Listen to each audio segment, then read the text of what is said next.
எனக்கு உனையன்றி வேறு ஒரு துணையும் இல்லை. உயர்வாக என்னை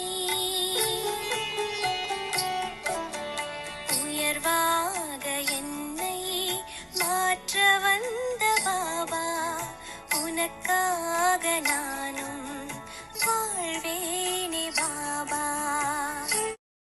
ஓம் சாந்தி. 3/5/2025 காலை முரளி. ஓம் சாந்தி. பாப் தாதா, மதுவனம். சாராம்சம்: இனிய குழந்தைகளே, ராஜ்ய திலகத்தை கோருவதற்கு உங்களை தகுதி வாய்ந்தவர்களாக ஆக்கிக் கொள்ளுங்கள். நீங்கள் எந்த அளவிற்கு கற்று எந்த அளவிற்கு ஸ்ரீமத்தை பின்பற்றுகின்றீர்களோ அந்த அளவிற்கே உங்கள் ராஜ்ய திலகத்தை உங்களால் கோரிக்கொள்ள முடியும். கேள்வி: இராவணனின் விழிப்புணர்வை மறந்துவிட வேண்டுமாயின் எந்த விழிப்புணர்வை நீங்கள் பேண வேண்டும்? பதில்: நீங்கள் ஆணும் அல்ல பெண்ணும் அல்ல, ஆனால் ஆத்மாக்கள் என்றும் நீங்கள் உங்கள் ஆஸ்தியை கனிஷ்ட தந்தை பிரம்மா மூலமாக சிரேஷ்ட தந்தை சிவபாபாவிடமிருந்து பெறுகின்றீர்கள் என்ற விழிப்புணர்வில் எப்போதும் இருங்கள். இந்த விழிப்புணர்வு உங்களை இராவணனின் அசுர விடயங்களின் விழிப்புணர்வில் இருந்து அகற்றுகின்றது. நீங்கள் அனைவருமே ஒரே ஒரு தந்தையின் குழந்தைகள் என்ற விழிப்புணர்வில் இருக்கும் பொழுது அசுர விடயங்களின் விழிப்புணர்வு முடிவடைந்த விடம்.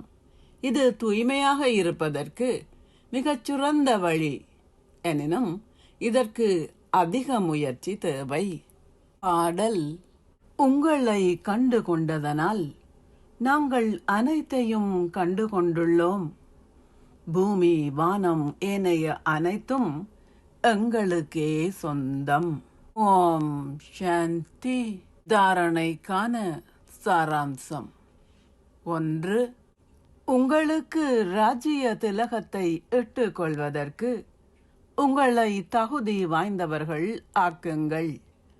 தகுதி வாய்ந்த குழந்தையாகி அதற்கான அத்தாட்சியை கொடுங்கள். உங்கள் செயல்களும் நடத்தையும் மிகவும் ராஜரீகமாக இருக்க வேண்டும். தந்தையின் முழுமையான உதவியாளர் ஆகுங்கள். 2. நாங்கள் மாணவர்கள். கடவுள் எங்களுக்கு கற்பிக்கின்றார். இந்த சந்தோஷத்துடன் கற்றிடுங்கள். ஒருபோதும் உங்கள் முயற்சியில் விரக்தியடையாதீர்கள். ஆசீர்வாதம்: நீங்கள் ஒரு மாஸ்டர் படைப்பவராகி உங்களின் திரிமூர்த்தி படைப்பை ஒத்துழைக்கச் செய்வதற்காக உங்களின் உரிமை சக்தியை பயன்படுத்துவீர்களாக. திரிமூர்த்தி சக்திகள், அதாவது மனம், புத்தி, சம்ஸ்காரங்கள் என்பவை மாஸ்டர் படைப்பவர்களான உங்களின் படைப்பாகும். அவற்றை ஒத்துழைக்கச் செய்வதற்கு உங்களின் உரிமை சக்தியை பயன்படுத்துங்கள். எப்படி ஓர் அரசன் தான் எந்த வேலையும் செய்யாமல் மற்றவர்களை கொண்டு அதை செய்விக்கின்றாரோ, ராஜ்யத்தில் அந்த பணிகளை செய்யும் வேலையாட்கள் வெவ்வேறாக இருக்கின்றார்களோ, அதேபோல் ஒவ்வொரு ஆத்மாவும் கரவன்கார், அதாவது சக்திகளை செயல்பட வைப்பவர் ஆவார்.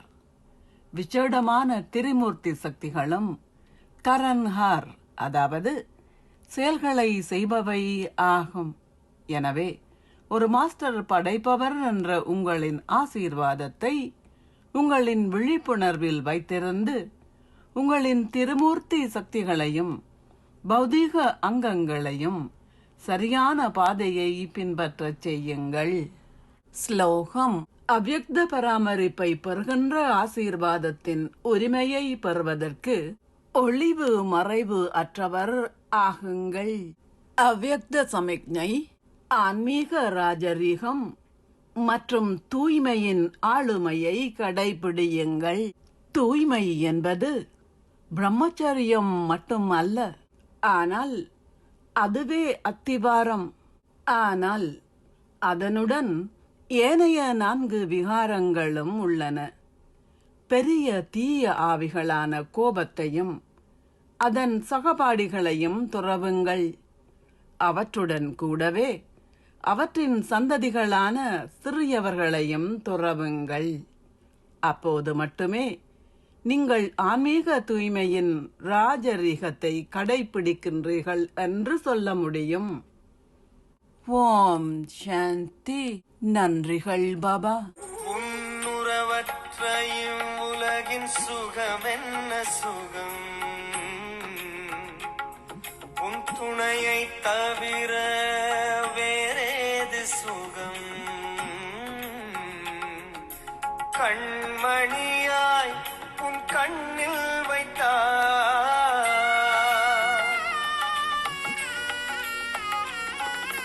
கண்மணியாய் உன் கண்ணில்